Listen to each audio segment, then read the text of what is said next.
Hello दोस्तों, कैसे हो आप सब। आई होप आप लोग बहुत ज़्यादा अच्छे होंगे। दोस्तों, आज के इस वीडियो में हम बात करने वाले हैं बायोलॉजी क्लास 12 बहुत ही ज़्यादा मोस्ट इम्पॉर्टेंट क्वेश्चन।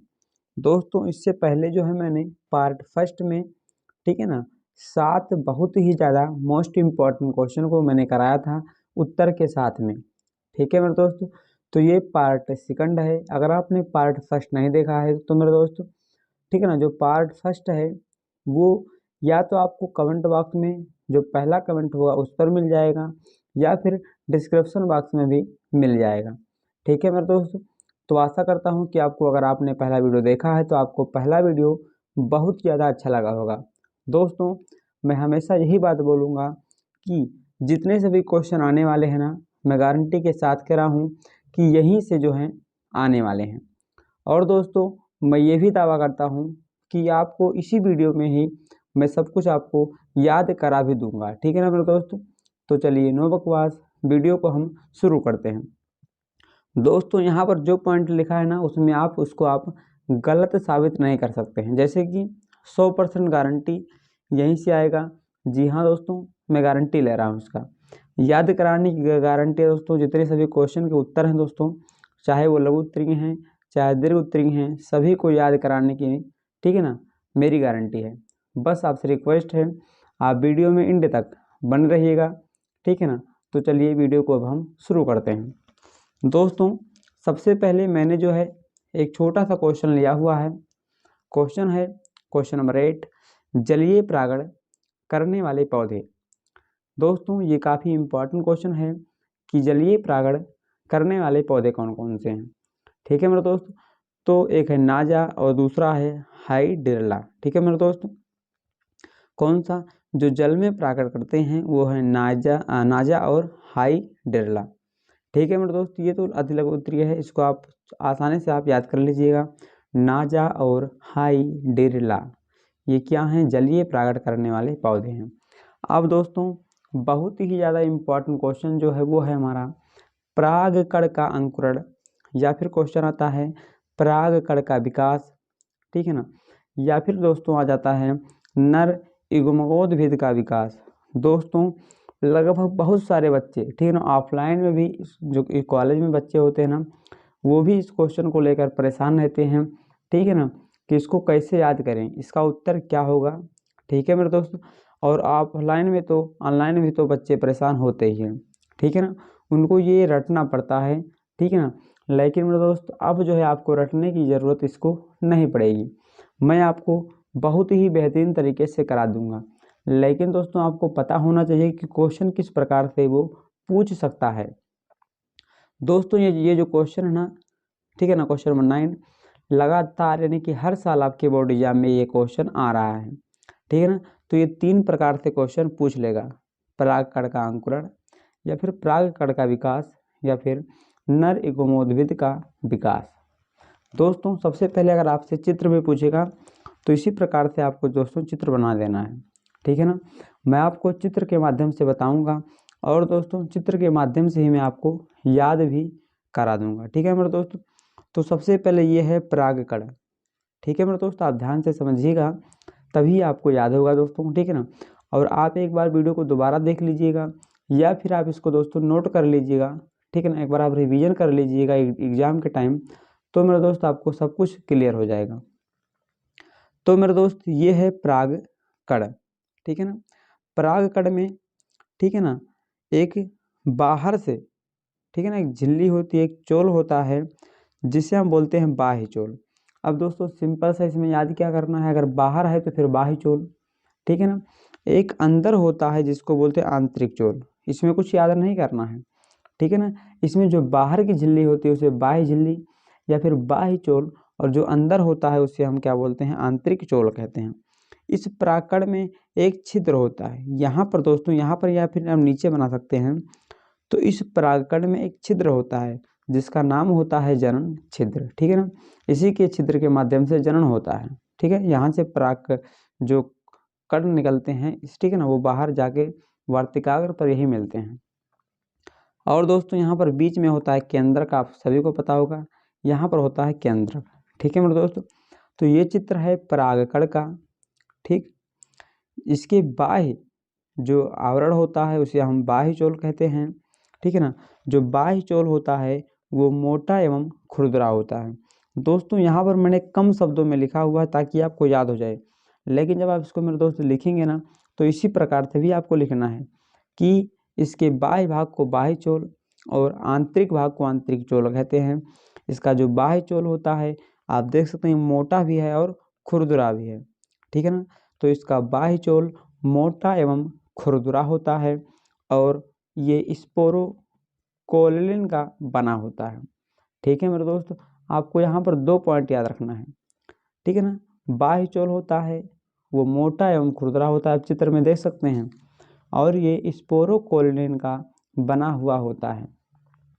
अब दोस्तों जो अंदर चोल होता है उसको बोलते हैं आंतरिक चोल। आंतरिक चोल यहाँ पर आप देख सकते हैं इसे पतला सा है। ठीक है।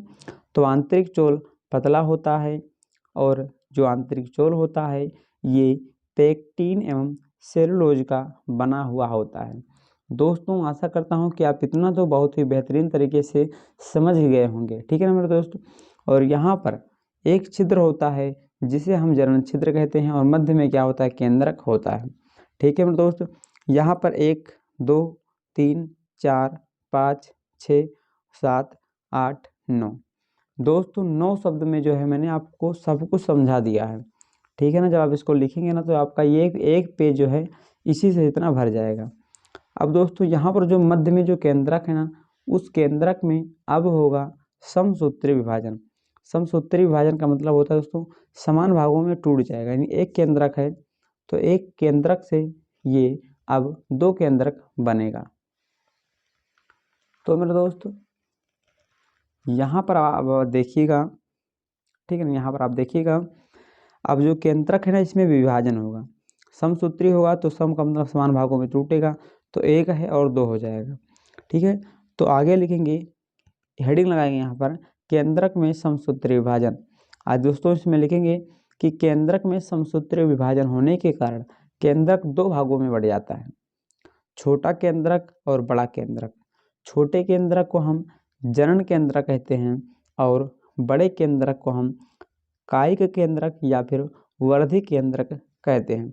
दोस्तों इसी प्रकार से आपको सिंपल सा इसी प्रकार से आपको समझ लेना है मेरे दोस्त, और आपको इसी प्रकार से लिखना है। ठीक है ना। आपको यहाँ पर रटना बिल्कुल भी नहीं है। ठीक। तो जो केंद्रक 2 भागों में बटा है तो छोटे वाले को जनन केंद्रक और बड़े वाले को हम कायिक केंद्रक या फिर वर्धी केंद्रक कहते हैं। अब दोस्तों केंद्रक बना है तो उसके चारों ओर भित्ति भी लगेगी। तो आगे लिखेंगे कि केंद्रक के चारों ओर भित्ति लगने के बाद, यानी जब इनके चारों ओर भित्तियाँ लगना शुरू हो जाती हैं तो जो छोटा सा केंद्रक है जिसे हम जनन केंद्रक कहते हैं, ठीक है ना, वो जनन कोशिका बन जाता है। ठीक है। जब एक केंद्रक है, केंद्रक के चारों जब भित्ति बनती है तो कोशिका का निर्माण होता है, आप सभी को पता होगा। ठीक है ना। तो जब छोटे केंद्रक के पास भित्ति लगती है, ठीक है ना, तो वो जनन कोशिका कहलाती है। और जब बड़ा जो केंद्रक है जिसे हम कायिक केंद्रक या फिर वर्धी केंद्रक कहते हैं, इसमें जब कोशिका जब भित्ति लगती है तो इसे हम कायिक कोशिका कहते हैं। ठीक है मेरे दोस्त। तो यही होता है परागकण का विकास। अब दोस्तों यहाँ पर परागकण का विकास कैसे हुआ, तो यहाँ पर 2 केंद्रक बन गए, यही आपका हो गया परागकण। ठीक है मेरे दोस्त। तो आशा करता हूँ कि आप इसको जो है ना बहुत ही बेहतरीन तरीके से आप समझ गए होंगे कि परागकण का अंकुरण या फिर परागकण का विकास या नर युग्मोद्भिद का विकास कैसे होता है। दोस्तों आप इसको एक बार नोट कर लीजिए या फिर आप इसका स्क्रीनशॉट ले लीजिए। ठीक है मेरे दोस्तों। और दोस्तों मैं ये भी बहुत ही बेहतरीन तरीके से समझ सकता हूँ कि इतना जो है ना आपको इतना शॉर्ट में इतना बेहतरीन तरीके से आपको कहीं पर नहीं मिलने वाला है। ठीक है मेरे दोस्तों। तो अब चलिए हम बात कर लेते हैं, हमारा जो क्वेश्चन नंबर 10 है और बहुत ही ज़्यादा मोस्ट इम्पॉर्टेंट है और लगभग हर साल आपके बोर्ड एग्जाम में पूछा जा रहा है। दोस्तों यहाँ पर जो क्वेश्चन नंबर 10 है वो है बीजांड की संरचना बनाइए। दोस्तों कल एक क्वेश्चन आया हुआ था, ठीक है ना, उसमें मैं आपको ये बताया हुआ था, लेकिन वहाँ पर दूसरा क्वेश्चन था, वहाँ पर बीजांड के बारे में उसकी विशेषताएं थी, लेकिन यहाँ पर बीजांड का चित्र है। ठीक है ना। मैं जो है 2 क्वेश्चन को अलग अलग प्रकार से लेकर आया हूँ कि उसका चित्र और उसकी विशेषता, ठीक है ना। क्योंकि ये जो क्वेश्चन है ये अलग अलग तरीके से पूछ लेता है कि बीजांड का चित्र अलग से बनाइए, आपको मिलेगा 5 नंबर, या फिर इसका जो विशेषता होगा ये पूछेगा तो अलग से पूछेगा, ठीक है ना। तो मेरे दोस्त मैं आपको यहाँ पर बीजांड का चित्र मैंने यहाँ पर छापा हुआ है दोस्तों, आप इसको समझ लीजिएगा एक बार। दोस्तों ये होता है बीजांड, ठीक है ना। अब यहाँ पर मैं आपको समझा दूँ दोस्तों, अगर आपने कल का वीडियो देखा हो क्या ना, तो ये आपको अच्छे से मैंने याद भी कराया था, ठीक है ना। लेकिन यहाँ पर मैं आपको एक बार और बता दूँ, यहाँ पर ठीक है ना, ये पूरा जो है ये आपका बीजांड है, ठीक है ना। तो और दोस्तों ये है अपरा, ये वाला भाग अपरा है जिसे हम बोलते हैं प्लासेंटा, ठीक है ना। जो भाग, ठीक है ना, जो भाग यहाँ पर मैंने दोस्तों कल बताया था कि ये नाभिका है, ये जो है ये नाभिका है, और जो ये तीर लगा है ना ये है बीजांड द्वार, ठीक है ना। तो जहाँ पर बीजांड वृत्त किससे मिलता है, बीजांड से मिलता है। यहाँ पर दोस्तों ये बीजांड वृत्त ये ऐसे से आया है, यहाँ पे मिला है ना, तो जहाँ पे बीजांड वृत्त बीजांड से मिलता है उसे हम नाभिका कहते हैं, ठीक है ना। बीजांड में जाने का एक द्वार होता है, इसी द्वार को हम यहाँ पर आप लिख लीजिएगा बीजांड द्वार कहते हैं। इसमें 2 आवरण होता है, एक बाह्य आवरण को बाह्य आवरण, आंतरिक आवरण को आंतरिक अध्यावरण। बीजांड द्वार के समीप में एक भाग होता है जिसे हम निभाग कहते हैं, ठीक है ना। और दोस्तों यहाँ पर एक बीजांडकाय होता है, और बीजांडकाय के मध्य में भ्रूण कोश होता है, ठीक है मेरे दोस्तों। तो ये जो है आपसे पूछेगा बीजांड का, यही है चित्र दोस्तों, आप इसका एक बार स्क्रीनशॉट ले लीजिए। दोस्तों अब हम चलिए आगे हम बात कर लेते हैं, हमारा जो अगला क्वेश्चन है, ठीक है ना, क्वेश्चन नंबर 11, बहुत ही ज़्यादा मोस्ट इम्पॉर्टेंट ये भी क्वेश्चन है दोस्तों। आप ये समझिएगा कि जितने सभी क्वेश्चन हैं ना वो सिलेक्टेड क्वेश्चन हैं, लगातार हर बार आपके बोर्ड एग्जाम में पूछे जा रहे हैं, उन्हीं क्वेश्चन को मैं यहाँ पर करा रहा हूँ दोस्तों, ठीक है ना। तो ये पार्ट फर्स्ट आपने देख लिया है, नहीं देखा तो आप देख लीजिएगा, ये पार्ट सेकंड है। इसी प्रकार से जितने सभी इम्पॉर्टेंट क्वेश्चन है ना सभी कुछ मैं आपको करा दूंगा, ठीक है ना। इसी प्रकार से मैं आपको हिंदी जो है ना उसमें दोस्तों बहुत ही बेहतरीन तरीके से कराने वाला हूँ, ठीक है ना।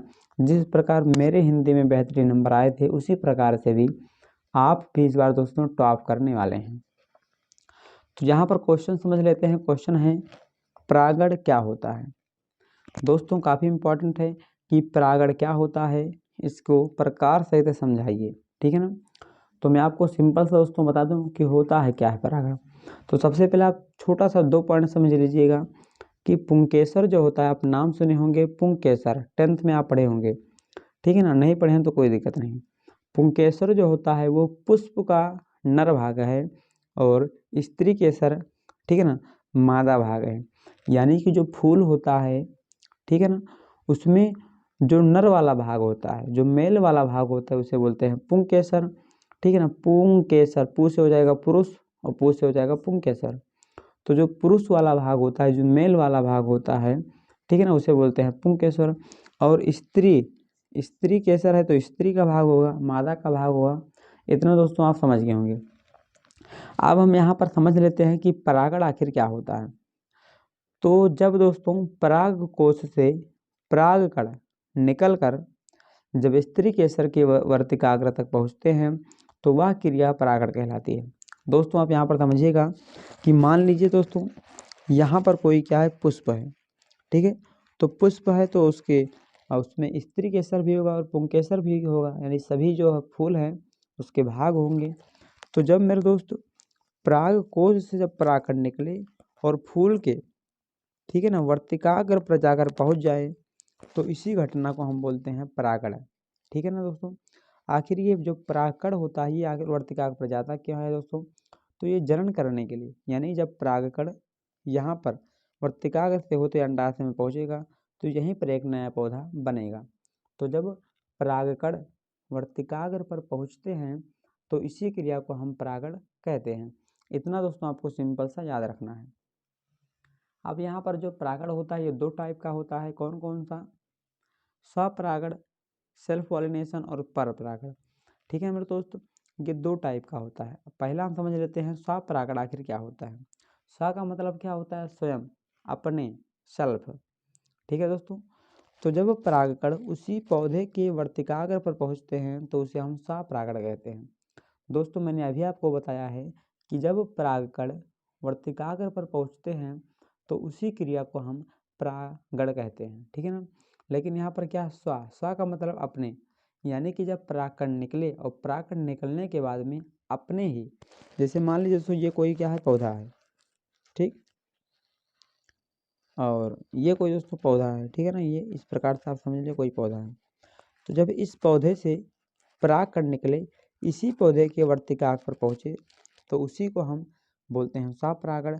और एक होता है परपरागण, यानी कि जब इस पौधे से परागकण निकले और किसी दूसरे पौधे पर जाए, ठीक है, इस पौधे से निकल किसी दूसरी पौधे पे जाए, उसके वर्तिकाग्र पर पहुँचे तो उसे हम बोलते हैं परपरागण। यानी कि दोस्तों अब परागण क्या होता है, अब एक बार मैं आपको फिर से बता दूँ कि जब परागकण वर्तिकाग्र पर पहुँचते हैं तो उसी को हम परागण कहते हैं।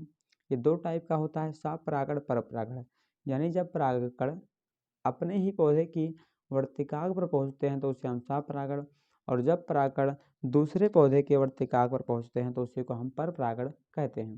स्व का मतलब अपने होता है, पर का मतलब दूसरे, पराया होता है। आप सभी को पता होगा। ठीक है मेरे दोस्त।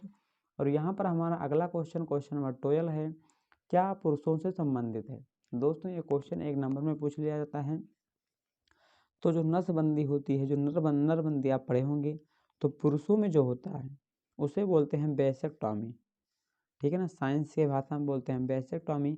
और महिलाएं जो करा लेती हैं नसबंदी, नरबंदी, उसे बोलते हैं हम ट्यूबेक्टॉमी। आप दोस्तों इसको याद कैसे रखेंगे, तो वैसेक्टॉमी पुरुषों का होता है और ट्यूबेक्टॉमी महिलाओं का। जो ट्यूब होता है ना दोस्तों, आप पढ़े होंगे ट्यूब बड़ी, ठीक है ना, तो आप ट्यूब से याद रखिएगा, ट्यूब क्या होते हैं, महिलाओं के लिए। ठीक है, जो ट्यूब है, ट्यूब जो होता है वो महिलाओं के लिए होता है। तो ट्यूबेक्टॉमी महिलाओं की, और जो बचेगा यानी वैसेक्टॉमी बचा तो वो पुरुषों का हो जाएगा। दोस्तों आशा करता हूँ कि आप इस क्वेश्चन को भी बहुत ही बेहतरीन तरीके से समझ रहे होंगे। दोस्तों अगर आपको वीडियो थोड़ा भी अच्छा लग रहा हो तो वीडियो को आप अपने दोस्तों में शेयर ज़रूर करिएगा। तो चलिए अब हम बात कर लेते हैं, हमारा जो अगला क्वेश्चन है मोस्ट इम्पॉर्टेंट क्वेश्चन है। दोस्तों यहाँ पर क्वेश्चन नंबर 13 है, डीएनए और आरएनए में क्या अंतर होता है। दोस्तों इसको जो है मैंने, ठीक है ना, बहुत समय पहले इसको मैंने आपको पढ़ा दिया है। लेकिन दोस्तों अभी जो नई सीरीज शुरू हुई है, part first, part second, part third, जब तक आपका एग्ज़ाम नहीं होगा, ठीक है ना, तो उसके लिए ये क्वेश्चन नया है। और दोस्तों जो अगर आपने पहले वीडियो देखा होगा ना, ठीक है ना, तो इसको मैंने पहले भी करा दिया है, लेकिन अब हम पूरा रिवीजन कर रहे हैं मेरे दोस्तों, तो इसीलिए अब हम फिर से एक बार इसको पढ़ेंगे। क्वेश्चन क्या है, डीएनए और आरएनए में क्या अंतर होता है। तो सबसे पहले दोस्तों आप याद रखिएगा कि जब कभी भी अंतर लिखने को आता है, डिफरेंस लिखने को आता है, तो इस प्रकार से आपको लिखना होता है। यहाँ पर लिखेंगे डीएनए, यहाँ पर लिखेंगे आरएनए। अब दोस्तों डीएनए का पूरा नाम होता है डीऑक्सीराइबोस शर्करा, यानी कि डीएनए फर्स्ट में लिखेंगे कि डीएनए एक डीऑक्सीराइबोज शर्करा है, इसमें लिखेंगे यह एक राइबोज शर्करा है। डीएनए में लिखेंगे थायमीन जो होता है ना, नाइट्रोजन बेस होता है। बहुत ज़्यादा ये इम्पॉर्टेंट है, ठीक है ना, कि डीएनए में जो थायमीन होता है वो कौन सा नाइट्रोजन बेस होता है, तो डीएनए में थायमीन नाइट्रोजन बेस होता है।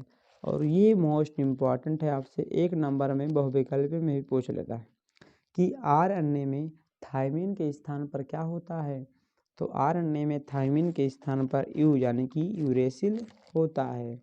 दोस्तों बहुत ज़्यादा इम्पॉर्टेंट है ये। तो पहला क्या है, डीएनए।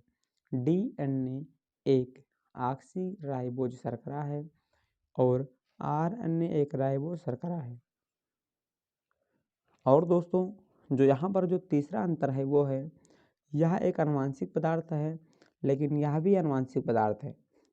और डीएनए जो होता है ना, यह केवल केंद्रक के क्रोमेटिन सूत्रों में पाया जाता है, लेकिन यह कोशिका द्रव्य में पाया जाता है। दोस्तों ये हो गए डीएनए और आरएनए में अंतर। डीएनए आरएनए में से जो सबसे महत्वपूर्ण अंतर है वो ये दोनों अंतर है, ठीक है ना। अब दोस्तों यहाँ पर हमारा अगला क्वेश्चन है क्वेश्चन नंबर 14, आर्तव चक्र जिसे हम ऋतुस्राव भी कहते हैं, जिसे हम मासिक चक्र भी कहते हैं, क्या होता है?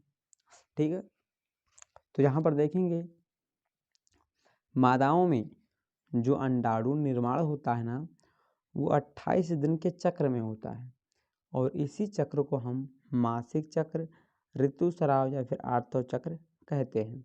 ठीक है मेरे दोस्तों, यानी ये जो आर्तव चक्र होता है ना, केवल महिलाओं में होता है। महिलाओं में जब अंडाणु निर्माण होने लगता है ना, तो 28 दिन का एक चक्र, एक महीने का एक चक्र होता है, जिसे दोस्तों महीना आना भी कहते हैं। आप समझते होंगे, ठीक है ना। तो यही वो है जिसको आप दोस्तों, जिसको आप समझते हैं ना, ये महीना आना, वही होता है मासिक चक्र। और ये केवल महिलाओं में आता है। जब वह 12 से 13 वर्ष की हो जाती हैं लड़कियां, जो गर्ल्स होती हैं, जब वह 12 से 13 वर्ष की हो जाती हैं, 15 वर्ष की हो जाती हैं, तभी उनमें ये आना प्रारंभ हो जाता है। ठीक है ना, तो इससे डरना बिल्कुल नहीं चाहिए। ठीक है ना, जो बच्चियाँ होती हैं ना, वो डर जाती हैं। ठीक है ना, तो ये सब में होता है, हर किसी में होता है ये।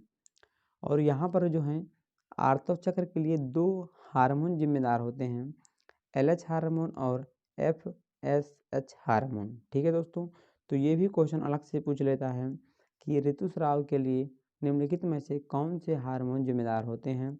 तो 2 हार्मोन, LH हार्मोन और FSH हार्मोन। ठीक है मेरे दोस्तों, अब यहाँ पर हमारा अगला क्वेश्चन है भ्रूण कोश एवं भ्रूण कोश में क्या अंतर होता है? दोस्तों, आपके बोर्ड एग्जाम में ये भी क्वेश्चन काफ़ी बार पूछा गया है कि भ्रूण कोश क्या होता है, इसके कितने प्रकार होते हैं। तो मेरे दोस्तों, जो पार्ट थर्ड है ना, जब वो आएगा तो उसमें मैं आपको कराऊंगा भ्रूण कोश के प्रकार और भ्रूण कोश किसे कहते हैं। मोस्ट इम्पॉर्टेंट वो क्वेश्चन है, ठीक है ना, और उसको मैं आपको बहुत ही कम शब्दों में मेरे दोस्त समझा दूंगा। ठीक है, तो यहाँ पर लिखेंगे भ्रूण कोश, यहाँ पर लिखेंगे भ्रूण कोश।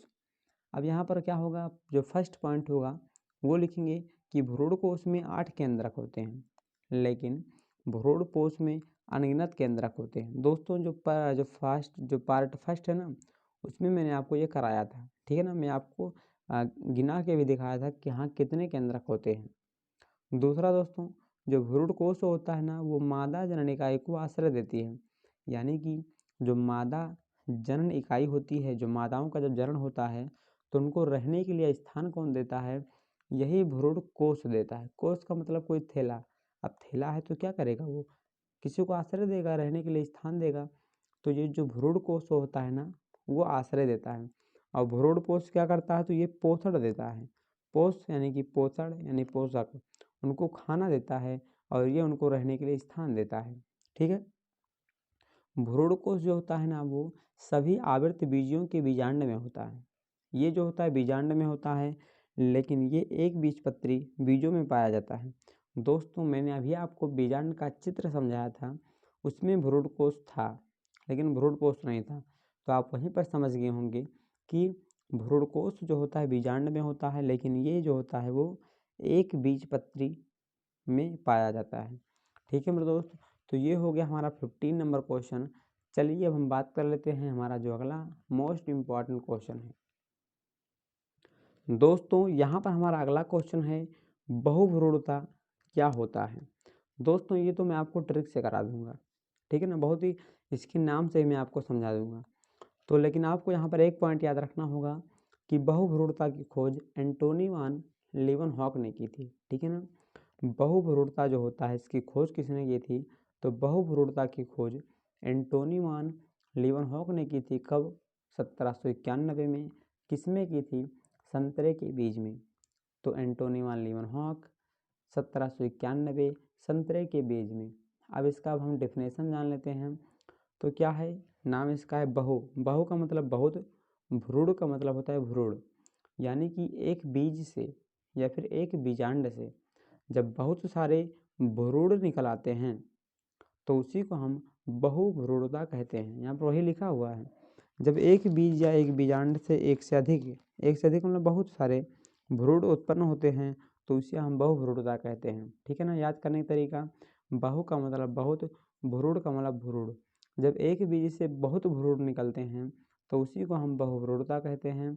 खोज की थी एंटोनी वान लीवनहॉक ने 1791 में संतरे के बीज में। ठीक है मेरे दोस्तों, तो आशा करता हूँ कि ये जो क्वेश्चन है, ठीक है ना, जो क्वेश्चन का कलेक्शन है जिसके उत्तर हैं सभी, आपको बहुत ही बेहतरीन तरीके से समझ में आ गए होंगे। दोस्तों आज के लिए इतना ही। ये था पार्ट सेकंड। पार्ट थर्ड देखने के लिए दोस्तों आप चैनल को सब्सक्राइब कर लीजिएगा। और मेरे दोस्त आपसे रिक्वेस्ट है कि आप अपने दोस्तों में शेयर करना ना भूलिएगा। ठीक है मेरे दोस्त, आप कोई भी पार्ट मिस मत करिएगा। ठीक है ना, सभी कुछ मैं आपको बहुत ही बेहतरीन तरीके से कराने वाला हूँ। अगर आपने अभी तक कुछ भी नहीं पढ़ा है ना, अगर आप इस सेशन को देख लेते हैं तो दोस्तों मैं गारंटी के साथ कह रहा हूँ कि आपका बहुत ही बेहतरीन नंबर आपका आने वाला है। तो फिर आज के लिए इतना ही, फिर मिलते हैं किसी नेक्स्ट वीडियो में। तब तक के लिए जय हिंद, वंदे मातरम, जय श्री राम।